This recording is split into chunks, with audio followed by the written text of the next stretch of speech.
Hello everyone. Welcome to Thalimpu studio. Bigg Boss talks. So, season అయితే finally complete అయిపోయింది.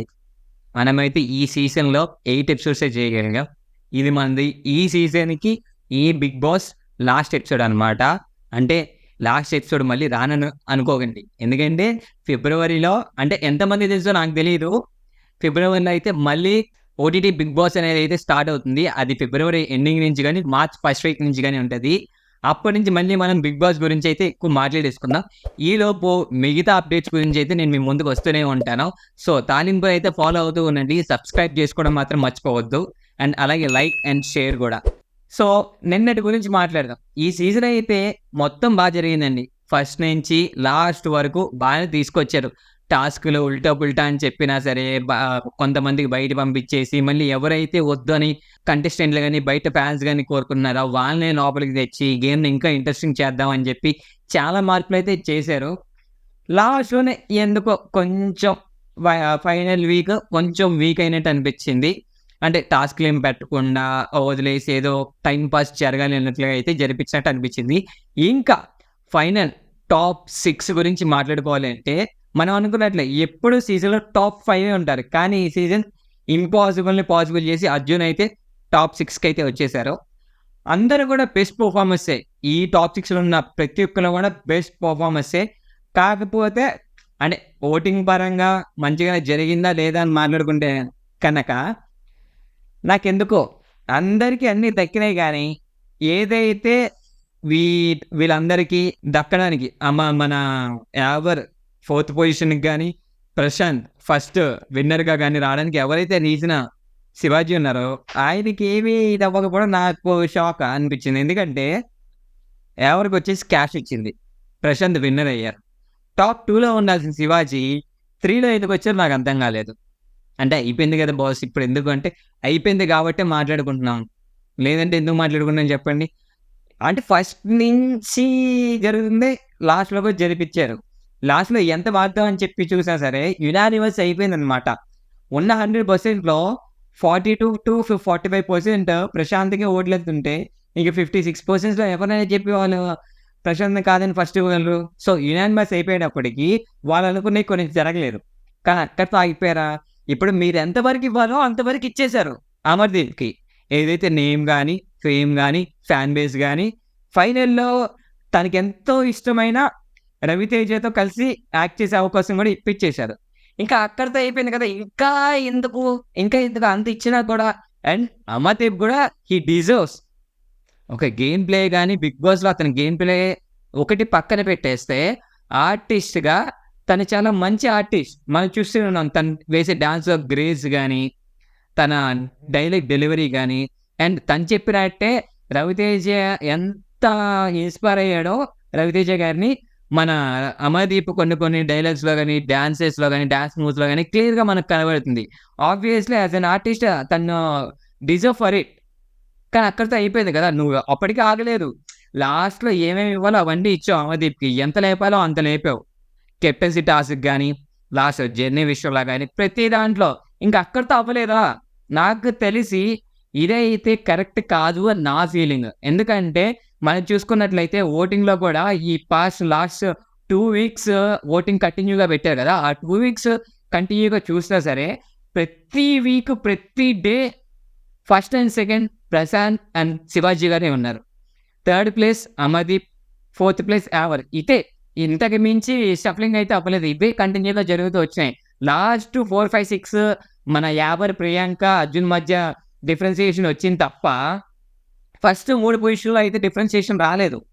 అలాంటిది last మూమెంట్‌లో ఎందుకు చేంజ్ అయింది అనేది నాకు అర్థం కావట్లేదు. అదైతే కరెక్ట్ కాదు అని నా ఫీలింగ్. అలాగే మరి ప్రశాంత్‌కి ఫైనల్‌లో అంతా అయిపోయినాక మాట్లాడడానికి ఛాన్స్ ఇవ్వలేదో, ప్రశాంత్ మాట్లాడలేదో నాకైతే తెలీదు గానీ, వోట్ ఆఫ్ థాంక్స్ అంటే ఇంత చేసిన శివాజీకి ఒక ఆన్ స్టేజ్ ప్రైజ్ తీసుకున్నాక ఒక్క మాట మాట్లాడితే బాగుండేమో అని అనిపించింది నాకు. అంటే అతను ఎంత చేసాడో మనకి తెలుసు. గత సీజన్స్ అన్నీ చూసుకున్నట్లయితే not only Telugu Bigg Boss, మీరు తమిళ్ చూసుకోండి, హిందీ చూసుకోండి, కన్నడ చూసుకోండి, ఎందులో చూసినా సరే కామన్ మ్యాన్ రావడమే గొప్ప. వచ్చి ఒక 5,000 ఒక 5 వారాలు దాటాడా? అమ్మో! కామన్ మ్యాన్ 5 వారాలు దాటాడు. లేదా 10 వారాలు దాటితే 10 వారాలా? మనకి తెలుగులో బాగా అంటే ఎక్కువ కామన్ మ్యాన్, బాగా ఇంపాక్ట్ చేసిన కామన్ మ్యాన్ ఎవరు అంటే కుటుంబం గురించి మాట్లాడుతున్నావు. కుటుంబం గుర్తొచ్చింది గదా! నూతన్ ప్రసాద్ గురించే మన కౌశల్ గారు ఉన్నప్పుడు టీమ్‌మేట్ అనమాట. అతను కొంచెం ఇంపాక్ట్ చూపిచ్చారు. అంతకుముందు గణేష్, ప్రియాంక నాయుడు వీళ్ళందరూ వచ్చినా సరే కొంచెం నూతన్ నాయుడు కొంచెం ఇంపాక్ట్ అయితే చూపిచ్చారు. దాని తర్వాత కామన్ మ్యాన్ అయితే ఒక సీజన్, 2 సీజన్ పక్కన పెట్టారు. మనం గూడా అంత కాన్సంట్రేట్ చేయలేదు. కానీ ఒక అద్భుతం జరగడానికి చాలా టైం పట్టొచ్చేమో గానీ, కానీ అద్భుతం జరిగినాక గుర్తించడానికైతే చాలా తక్కువ టైమే పడుతుంది. దానికి బెస్ట్ ఎగ్జాంపులే ప్రశాంత్. వచ్చినప్పుడు ఎంత నెగటివిటీతో బయటకొచ్చాడో మనకు తెలుసు. ఫస్ట్ 2 వీక్స్ ఓట్లేసిన వాళ్ళలో సగానికి సగం మందికి పైగా ప్రశాంత్ తిట్టుకొనుంటారు. కన్ఫర్మ్‌గా ఇప్పుడు మళ్ళీ మీరు ఆలోచించుకోండి. 'బిగ్ బాస్' ఫస్ట్ నుంచి చూసుకున్నట్లయితే ప్రశాంత్‌కి సపోర్ట్ చేసే వాళ్ళకన్నా అగైనిస్ట్‌గా మాట్లాడే వాళ్ళే ఎక్కువ. మనకి ఈ వీడియోస్ కూడా యూట్యూబ్ వీడియోస్‌లో గూడా ఈ క్వెషనింగ్ రౌండ్స్ బయటికెళ్ళి పోలింగ్ అడుగుతారు కదా యూట్యూబర్స్. అన్నిట్లో గూడా ప్రశాంత్‌ని తిట్టిన వాళ్ళే తప్ప, ప్రశాంత్ ఆడాలి, ఉండాలి అని కోరుకున్న వాళ్ళైతే ఎవ్వరు లేరు. అటువంటి పొజిషన్ నుంచి అంటే ఫ్రమ్ నోవేర్ టు సమ్‌వేర్‌కెళ్ళిపోయాడనమాట ప్రశాంత్. నాకు తెలిసి దీనంతటికి గల మెయిన్ రీజన్ శివాజీనే. ఎందుకు ఏంటి అనేది నేను చెప్పవసరం లేదు. మీరు అడగవసరం లేదు.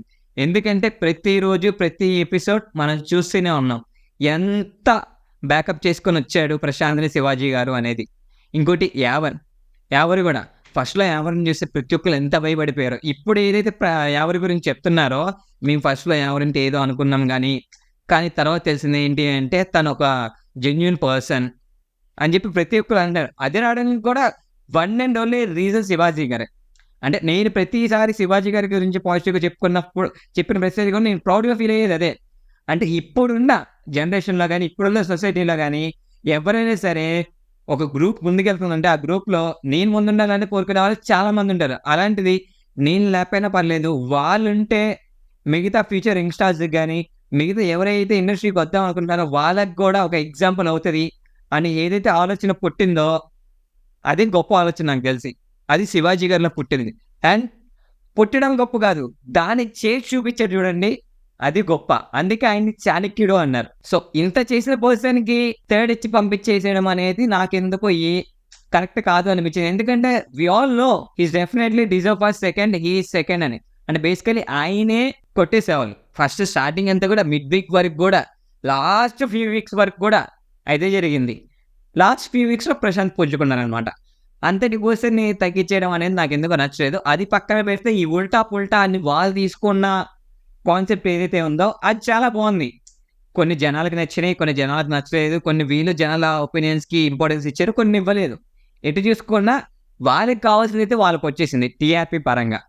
లాస్ట్‌లో చేసింది కూడా టీఆర్‌పీకే అని అనిపిస్తుంది నాకు. ఎందుకంటే ఇప్పుడు 'శివాజీ ప్రశాంత్‌లో' ఎవరు గెలిచినా చాలా మంది ఆడియన్స్‌కి ఇష్టమే. ఎందుకంటే ఇద్దరు ఫేవరెట్. చాలా most of the 'Bigg Boss 7' audience చూస్తుంది ఎవరైతే ఉన్నారో వాళ్ళందరికీ కూడా ఈళ్ళిద్దరూ అందరూ ఎక్స్‌పెక్ట్ చేసింది కూడా అదే. ఆన్ స్టేజ్ శివాజీ, ప్రశాంత్ ఉంటారు. వీళ్ళిద్దరిలో ఒకరు విన్ అవుతారు. వాళ్ళలో మోస్ట్ ఆఫ్ ద ఛాన్సెస్ ప్రశాంత్‌కున్నాయని. సో, ఈ ఎక్స్‌పెక్టెన్స్ జరిగితే టీఆర్‌పీ ఏముంటది? అంత కామన్‌గానే పోతది కదా! అది ఎట్లాగా 'బిగ్ బాస్' ఇంత అలా చేసేస్తే 'బిగ్ బాస్' అవ్వడు గదా! అందుకే లాస్ట్‌లో శివాజీ ప్లస్ అమర్‌దీప్‌ని తీసుకొచ్చారనమాట. అప్పుడు మళ్ళీ ప్రతి ఒక్క ఆడియన్స్‌కి కన్‌ఫ్యూజన్ స్టార్ట్ అయితది. అండ్ ఎందుకిది అంటే మోస్ట్ ఆఫ్ ద ఆడియన్స్ చాలా వరకు ఈ లాస్ట్ ఎపిసోడ్ ఏదైతే ఉందో అది 3 అవర్స్ ఉన్నా, 4 అవర్స్ ఉన్నా మనమందరం ఎంగేజ్ అయ్యి చూస్తాం. స్టిక్ అనేది చూస్తాం. వాడు ఎంతసేపు చూపించినా. ఎందుకంటే మనం దాని కోసమే ఈ 104 డేస్ వెయిట్ చేశాం కాబట్టి.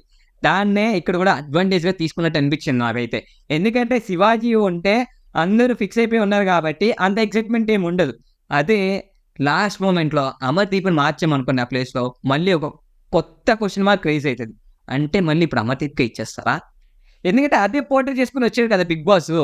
లా మిడిల్ వీక్ కాదు, లాస్ట్ వీక్ కాదు. స్టార్టింగ్ నుంచి అదే పోర్ట్రే చేసుకొని వచ్చారు 'బిగ్ బాస్.' అమర్‌దీప్‌నే బ్యాకప్ చేసుకున్నట్టయితే క్లియర్‌గా అనిపించింది. సో, ఆ కన్‌ఫ్యూజన్ క్రియేట్ చేస్తేనే అప్పటిదాకా చూడనోళ్ళు కూడా మళ్ళీ చూస్తారు. ఎందుకంటే ఈ ఆల్రెడీ సోషల్ మీడియాలో సర్క్యులేట్ అయిపోతూ ఉంటది కదా! ఈ న్యూస్. సో, జనాలు విజువల్‌గా చూడడానికి డెఫినెట్‌లీ స్క్రీన్స్ ముందుకొచ్చేస్తారు. అప్పుడు టీఆర్‌పీ అనేది డెఫినెట్‌లీ పెరుగుతది. సో, ఆ టీఆర్‌పీ కోసమే ఈ స్టంట్ అనేది నాకనిపించింది. అండ్ ఎందుకు 'స్పై' ఈ సీజన్ ఈ సీజన్‌కే కాకుండా అన్ని సీజన్‌లకి 'స్పై' అనేది స్పెషల్ ఎందుకయింది? ఫేవరెట్ ఎందుకయ్యింది? అంత ఫ్యాన్ బేస్ ఎందుకొచ్చింది? అంటే ప్రీవియస్‌లో కూడా మనం చూసాం. చాలా ఫ్రెండ్‌షిప్ బ్యాచ్‌లు వచ్చినాయి, గ్రూప్‌లు వచ్చినాయి. చాలా మంచి ఫ్యాన్ బేస్ కూడా వచ్చింది. కాకపోతే ఎందుకు ఈ 'స్పైయే' స్పెషల్ అంటే ఒకటే, వాళ్ళు ఫస్ట్ ఎప్పుడైతే హౌస్‌లోకి అడుగుపెట్టారో, ముగ్గురు విడిగా అడుగుపెట్టినా వాళ్ళ ముగ్గురు పాయింట్ ఒకటే జెన్యూనిటీ. వాళ్ళు కలిసినా కూడా అదే జెన్యూనిటీ మీద స్టాండ్ బై తీసుకున్నారు. అదే వాళ్ళని ఇక్కడి దాకా తీసుకొచ్చింది. ఆ జెన్యూనిటీ ఉంది కాబట్టే 6 మెంబర్స్ టాప్‌లో ఉంటే ఔట్ ఆఫ్ 19 ఆ 6లో టాప్ 3 వీళ్ళే ఉన్నారు. సో, ఆ జెన్యూనిటీని వాళ్ళని ఇక్కడి దాకా తీసుకొచ్చింది. అండ్ ఇంకొకటేంటి అంటే ఏదైనా విషయం నా వరకు వచ్చేస్తే సరే, అతని వరకు వచ్చేసింది కదా అని చెప్పి మిగతా ఇద్దరు పక్కకెళ్ళలేదు. వాళ్ళిద్దరికి కూడా స్టిక్ అని మొత్తం ముగ్గురు కలిసి ఫైట్ చేశారు ఏదైనా. కష్టమైనా కలిసి అనుభవించారు, సుఖమైనా కలిసి అనుభవించారు, బాధైనా కలిసే తీసుకున్నారు. ఎందుకంటే యావన్ని వాళ్ళు బ్యాకప్ చేసుకొచ్చిన విషయం కూడా చాలా గొప్ప విషయం అండి. ఫుడ్ విషయం గానివ్వండి, అగ్రెషన్ కంట్రోల్ విషయం గానివ్వండి, ఫీలింగ్స్ కంట్రోల్ విషయం గానివ్వండి. ఎందుకంటే మనం ఫస్ట్ నుంచి చూస్తాం. చాలా సెన్సిటివ్, చాలా ఎమోషనల్. ఆ ఎమోషన్ నుంచి వచ్చేదే అతని అగ్రెషన్. తన హౌస్‌లో 19 మందుంటే, ఆ 19 మందిలో ఒక్కడిని అర్థం చేసుకున్నాడు. ఆ ఒక్కడికి ఇద్దరు తోడయ్యారు. అది ఇద్దరు ముగ్గురయ్యారు. సో, నాకు ఈ సీజన్‌లో బాగా బెస్ట్ అనిపించిన థింగ్ ఏంటంటే, ఆ స్పై ఫ్రెండ్‌షిప్ అండి. ఫ్రెండ్‌షిప్‌కి గల రియల్ మీనింగ్ ఈ జనరేషన్‌లో నేను ఆన్ స్క్రీన్ రియల్‌గా అక్కడ చూశాను. షో రీల్ అయినా సరే, రియల్ బాండింగ్ అనేది మాత్రం అక్కడ కనిపించింది నాకు. అండ్ ఇంకోటి 'బిగ్ బాస్' ఏమనుకుంటున్నారో నాకైతే అర్థం కావట్లేదు. 'నాగార్జున' అనేది యూజ్ చేయకపోతే బాగుండేదేమో నా ఫీలింగ్. ఎందుకంటే 'నాగార్జున' అనే పర్సన్ తెలుగు ఇండస్ట్రీ పీపుల్‌కి గాని, ఒక ఫిల్మ్ ఇండస్ట్రీ పీపుల్‌కి గాని ఆయన ఎంతటి వ్యక్తి అనేది అందరికీ తెలుసు. నాకెందుకో ఒక్క నిమిషం నేను అక్కడి దాకా ఉన్నాను. 'బిగ్ బాస్' వచ్చి 'నాగార్జున' అనంగానే నేను కట్ అయిపోయాను. ఎందుకంటే బేసికల్లీ కనిపించని 'బిగ్ బాస్' వాయిస్ ద్వారా మనకు తెలిసేమో గాని, మనకి కనిపించే 'బిగ్ బాస్' మాత్రం అక్కడ చేసే హోస్టే. ఆ ప్లేస్‌లో 'నాగార్జున' గారున్నా, ఎవరున్నా సరే అతనే మనకి కనిపించే 'బిగ్ బాస్.' సో, ఇక్కడ ఇద్దరు 'బిగ్ బాస్‌ల్ని' భుజాల మీద మోసుకొనొచ్చింది 'నాగార్జున' గారే. షో మీద ఎంత నెగటివిటీ వచ్చినా, ఎంత పాజిటివిటీ వచ్చినా అది ఆయన కెరియర్‌కి కూడా ఇంపాక్ట్ చూపిస్తది. అయినా సరే ఆయన ఏదొచ్చినా సరే హ్యాండిల్ చేసుకొని వస్తున్నారు. బేసికల్లీ వీళ్ళు మొత్తం వాళ్ళకున్న బిజీ లైఫ్ షెడ్యూల్‌లో ఈ 'బిగ్ బాస్' మొత్తం ఫాలో అయినా అవ్వకపోయినా సరే, వాళ్ళకి తెలిసినంత వరకు నీట్‌గా తీసుకెళ్ళడానికి షోని ట్రై చేస్తూ ఉంటారు. అటువంటి పర్సన్స్‌ని వేరే పర్సన్ అయినా పర్లేదు. ప్రొఫెషనల్ పరంగా ఎంత ఎక్స్‌పీరియన్స్‌డ్ పర్సను, ఏజ్ పరంగా ఎంత ఎక్స్‌పీరియన్స్‌డ్ పర్సను, ఇండస్ట్రీలో ఆయన ఏంటి అంతా తెలిసి కూడా అలాగా ఆయన్ని ట్రీట్ చేయడం అనేది నాకెందుకో కొంచెం ఇదనిపించింది. 'నాగార్జున' గారు అని పిలిచుంటే బాగుండేదేమో అని చెప్పి నా ఫీలింగు. మిగతా అంతా బానే ఉంది. ఈ సీజన్ గురించి మనం మాట్లాడుకోవాలంటే. అదొక్కటే నాకెందుకో ట్రిగ్గర్ అనిపించింది. మిగతా అంతా బానే ఉంది. ఇక మిగతా బయటికెళ్ళిపోయిన ఎక్స్ కంటెస్టెంట్‌లు నిన్నొచ్చి నాకు ఆ ప్రతి ఒక్కరు మాట్లాడితే నాకు చాలా హ్యాపీ అనిపించిందండి. ఎందుకంటే 'బిగ్ బాస్' నుంచి వెళ్ళిన ప్రతి ఒక్కరికి లైఫ్ ఉంటదని మనకు తెలుసు. కానీ ఈ సీజన్ నుంచి వెళ్ళిన ప్రతి కంటెస్టెంట్‌కైతే అంతకు మించుంది. తేజ చెప్పాడు 8 సినిమాలు తేజ చేస్తున్నాడంట. 8 సినిమాలంటే అంటే అంత చిన్న ఫ్యామిలీ నుంచొచ్చి కెరీర్ స్టార్ట్ చేసుకొని ఒక యూట్యూబ్ ఛానల్ నుంచి ఒక రియాలిటీ షోకొచ్చి, ఆ షో నుంచి సినిమాల్లోకెళ్ళడం ఒక ఎత్తైతే 8 సినిమాలు ఒకేసారి చేయడం చాలా గొప్ప విషయం. అది తర్వాత ఆయన నిలబెట్టుకునే దాన్ని బట్టి ఉంటది. అతని కెరీర్ ఎలా ఉంటది అనేది. కాపోతే 'బిగ్ బాస్' అనే ఒక షో ద్వారా ఆయనకి అంత ఆపర్చునిటీ రావడం అనేది చాలా గొప్ప విషయం అది. అలాగే సందీప్ గారు ఆయనకొచ్చే ముందే మంచి బూస్టప్ అయితే వచ్చింది. 'యానిమల్' సినిమాలో ఆయన చేసిన 'రణబీర్' ఇంట్రో సాంగ్ కొరియోగ్రఫీ. అది ఏమున్నా ఆ మ్యూజిక్‌కి తగ్గట్టు ఆ సాంగ్ కొరియోగ్రఫీ అండ్ అదే టైంలో ఈయన 'బిగ్ బాస్' నుంచి బయటికి రావడం. ప్రతి దానికి అంతే కలిసొచ్చింది ఆయన హార్డ్ వర్క్‌తో పాటు. దాంతో పాటు ఇప్పుడు ఇంకా ఆఫర్స్ వచ్చినాయని ఆయన కూడా చెప్పారు. అది ఒక గుడ్ న్యూస్. అండ్ నాగార్జున గారు కూడా ఆఫర్ ఇచ్చారు. ఆయన నెక్స్ట్ సినిమాలో కొరియోగ్రాఫర్‌గా సందీప్ చేస్తారని. అది జరగాలని అయితే కోరుకుందాం. గౌతమ్ గూడా తను ఏదైతే అనుకున్నాడో మధ్యలో ఎళ్ళిపోయినా సరే అది జరిగింది. ఒకటి వాళ్ళ అమ్మగారికి రెస్ట్ అయితే ఇద్దామనుకున్నాడో అది ఇచ్చేస్తున్నానని కూడా చెప్పాడు. సెకండ్ థింగ్ తను యాక్టర్‌గా తన ప్యాషన్ ఏదైతే ఉందో యాక్టర్ అవ్వాలని చెప్పి అది కూడా తీరిపోయింది. ఆల్రెడీ 3 మూవీస్‌కి లీడ్ రోల్‌గా సైన్ అయితే చేస్తాడంట. ఇది కూడా చాలా మంచి విషయం. నాకైతే అందరిలో ఇంత పాజిటివ్ కెరీర్‌లో ఇంత జరగడం అనేది ఒక రియాలిటీ షో ద్వారా జరగడం అనేది చాలా మంచి విషయం. ఇంకోటి ఏంటి అంటే, ఇంకా అయిపోయింది. నేను 'శోభ' వీడియో అప్పుడు కూడా చెప్పాను. ఫ్యాన్స్ అందరూ గూడా ఏదైతే వాళ్ళు లోపల బిహేవ్ చేశారో, అది లోపల వరకే ఉంటది.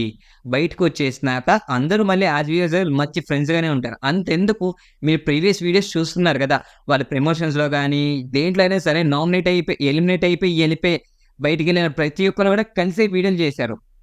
బయటికెళ్ళినాక వాళ్ళకి ఆ గ్రడ్జెస్ గాని, ఆ కోపాలు గాని, ఆ కుట్రలు గాని, ఆ కుతంత్రాలు గాని ఏం ఉండవు. ఎందుకుంటాయి? లోపల ఎందుకుంటాయంటే, వాళ్ళు ముందుకెళ్ళాలి అంటే, వీళ్ళని దాటితేనే ముందుకెళ్ళరు గాబట్టి, ఆ అగ్రెషన్‌లో గొడవలయ్యి, మాట పెరిగి మాట్లాడుకుంటారు తప్ప, ఏది మనసులో నుంచి అయితే రాదు. ఒకవేళ వచ్చినా అది ఆ హౌస్ వరకే ఉండేది. వన్స్ అక్కడి నుంచి బయటకొచ్చేసినాక వాళ్ళ ఫీలింగ్స్, వాళ్ళ ఎమోషన్స్ కూడా ఆ హౌస్‌లోనే ఉండిపోతాయి. ఎందుకంటే అది ఒక రియాలిటీ షో. వాళ్ళ లైఫ్‌లో ముందుకు వెళ్ళడానికి వాళ్ళకొచ్చిన ఒక గొప్ప అవకాశం. అంతే తప్ప ఆ మనుషుల్ని బయట ఇచ్చేసేసి, బయట కూడా ఇచ్చేసేసుకోవడానికి ఏముండదు. ఎందుకుంటది? వాళ్ళు కూడా మనుషులే కదా! వాళ్ళకి కూడా ఫీలింగ్స్, ఎమోషన్స్ ఉంటాయి గదా! నేనదే చెప్పాను. 'శోభన్' చాలా టార్గెట్ చేశారు. 'ప్రశాంత్' ఫ్యాన్స్ గాని, 'స్పై' ఫ్యాన్స్‌లో ఈ సపోర్ట్ చేసే విధానం ఎంతైతే బావుందో, అదే కొంతమంది బయటికొచ్చేసినాక వాళ్ళ అగ్రెషన్స్ అన్నీ ఈ కంటెస్టెంట్‌ల మీద చూపిచ్చేసి, 'శోభ' ఇంటికైతే మిడ్‌నైట్ 12:00కెళ్ళిపోయారండి ఇంటర్వ్యూకి. అది కరెక్ట్ కాదు గదా! ఈవెన్ ఒక మెన్ గూడా కాదు మీరెళ్లి మాట్లాడితే ఆ టైంలో ఇంటర్వ్యూ ఇవ్వడానికి. 12కెళ్ళిపోయి మీరు 'ప్రశాంత్' గురించి, 'శివాజీ' గురించి అడిగితే, ఒక ఆడపిల్ల గదా! అది కరెక్ట్ కాదు గదా! ఎవరింట్లో అయినా ఆడపిల్లే. ఇబ్బంది పెట్టడం కరెక్ట్ కాదు. నేనదే అప్పుడు చెప్పాను, ఇప్పుడు చెప్పాను. నిన్నైతే అమర్‌దీప్ కార్‌ని పగలగొట్టేయడం గాని, మిగతా వాళ్ళ కార్‌ని ఎళ్ళనివ్వకుండా చేయడం గాని, ఎందుకదంతా? ఇప్పుడు 'ప్రశాంత్' గాని, 'శివాజీ' గాని వీళ్ళు ఏదైతే ఎంత మీ ప్రేమ కోసం, మీ అభిమానం కోసం ఎంత కష్టపడి వాళ్ళిక్కడి దాకొచ్చారో, దానికి వాల్యూ లేకుండా చేసేస్తున్నారు మీరు. ఇప్పుడు అంత స్టేజ్‌కెళ్ళి అంత ఫాండమ్ ఉన్నా సరే, వాళ్ళ ఫ్యాన్స్ వల్ల మిగతా వాళ్ళు నష్టపోతున్నారంటే, వాళ్ళకి గూడా ఏం సంతోషం కాదు గదా! ఇప్పుడు ఎవరైతే ప్రశాంత్‌ని ఇష్టపడుతున్నారో, వాళ్ళందరికీ నేను మళ్ళీ చెప్తున్నాను. స్టేజ్ మీద గూడా చెప్పాడు ప్రశాంత్. నా వల్ల ఒకళ్ళు సంతోషంగానే ఉండాలి, బాగుపడాలి అనేదే తప్ప, నా వల్ల ఎవ్వరు ఇబ్బంది పడకూడదనేది నా ఇది అని చెప్పారు. సో, యాస్ ఎ ఫ్యాన్స్‌గా మీరు గూడా అదే ఫాలో అయితే బావుంటది గదా! మన వల్ల ఎప్పుడు ప్రశాంత్ ఫ్యాన్ అనే కాదు. ఏ ఫ్యాన్స్ అయినా, ఏ మనిషి అయినా సరే, యాస్ ఎ ఫ్యాన్ గూడా పక్కన పెట్టేసి, యాస్ ఎ మనిషి అయినా సరే, మన వల్ల ఎప్పుడు పక్కన వాళ్ళు ఇబ్బంది పడకూడదు అని నేను మళ్ళీ చెప్తున్నాను. సో, ఈ 'బిగ్ బాస్' సీజన్ అయితే ఇక్కడితో అయిపోయింది. ఇక్కడితో ఆ విషయాలు గూడా ఆపేసి, మీకెవరైతే ఫేవరెట్ కంటెస్టెంట్లు ఉన్నారో వాళ్ళని ఇండివిడ్యుయల్‌గా ఫాలో చేసుకోండి. వాళ్ళ కెరియర్‌లో ఇంకెంత ముందుకెళ్తారో మీరు వాళ్ళతోనే వాళ్ళ లైఫ్‌లో ట్రావెల్ అవ్వండి. మీ అభిమానాన్ని చూపిచ్చండి. మీ అభిమానాన్ని చూపిచ్చొద్దని నేను అనట్లేదు. కానీ ఆ అభిమానాన్ని ఇలా చూపిచ్చడం కరెక్ట్ కాదు అనైతే చెప్తున్నా. సో, ఇలాంటి మరెన్నో అప్డేట్స్ కోసం ఫాలో అవుతూనే ఉండండి 'Talimpu Studio'. Signing off Abulu Bhargav AB. Please like, share and subscribe.